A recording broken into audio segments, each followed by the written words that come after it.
Hey, hi guys.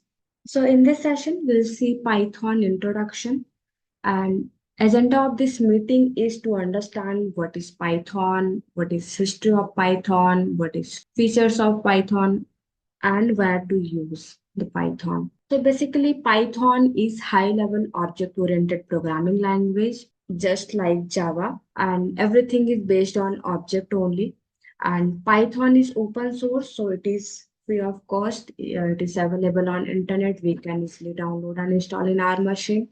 And Python is independent. Now we can see Python features. Python is interpreted. So Python does not require compilation, allowing rapid development and testing. It uses interpreted instead of compiler. So what does it mean by interpreted?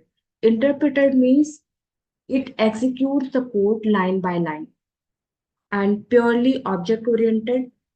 So it supports object oriented programming language, making writing reusable and modular code easy. And third point is easy to use and read. So yes, Python is simple and easy to understand syntax, unlike traditional language like C, C++, Java, etc. Right? It is easy for beginner to learn. Even non-programmer also can easily learn. And the fourth point is dynamically typed. So dynamically typed means dynamic memory allocation. So Python automatically manages memory allocation, making it easier for developer to write complex programs without worrying about memory management. So you don't need to define any uh, data type while while assigning while defining the variable. So it means you don't need to define data type while writing code. It will automatically define. So high level language means human readable code. Cross platform compatibility. It means platform is easily installed on any platform such as Windows, Mac OS, Linux, Unix. So it is compatible for any platform. And the seventh point is open source. So just I told you Python is an open source. It is a license free programming language. Everything is available on internet. You can just download and install in your machine and you can use it. Now we can see the comparison between Java and Python. So if I ask you to print hello world, so in Java, you can see you will have to create a class and then you will have to create a main method. Under main method, you will have to write a syntax like system.out.println and then you can write the hello world, right? So for printing hello world, you will have to write 5 lines of code. But in Python, we can just directly write print hello world. It will directly execute.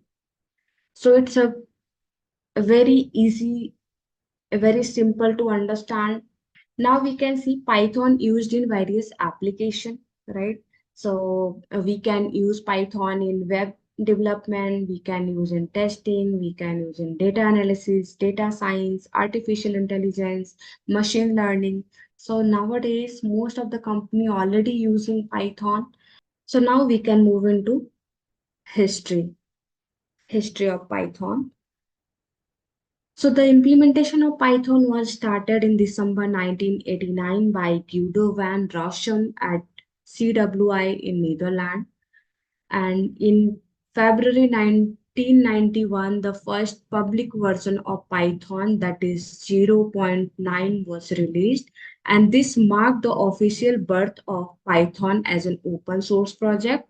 In January 1994, Python 1 was released as a usable and stable programming language with new features like Lambda, Map, Filter, and Reduce.